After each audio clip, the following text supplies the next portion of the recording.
কি বললি? এবার বলতো। এই রোবটম্যান, সাহস থাকলে আমার সাথে লড়ে দেখাও। কি বললি?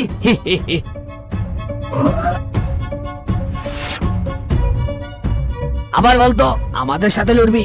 এই ক্লাসের সবচেয়ে বুদ্ধিমানদের সাথে লড়বি?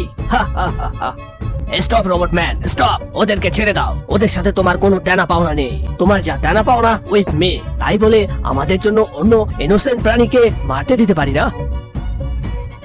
এই রোবট তো আইসি আর সার্কিট দিয়ে চলে, কিন্তু তোমাদের গ্রহে পানি নেই জন্য এরা নিজেদেরকে ওয়াটারপ্রুফ বানায়নি। তার মানে এই রোবটকে মারা আমাদের একদমই সহজ, কারণ আমাদের পিঠে পানির বোতল আছে।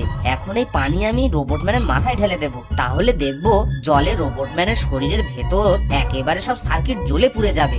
এই তো সুযোগ, এবার ব্যাগ থেকে পানির বোতলটা নিয়ে নেই। কিরে আজব প্রাণী, কোথায় তোর শক্তি? দেখা আমাকে। দাঁড়া শয়তান রোবট, এখনই দেখাচ্ছি।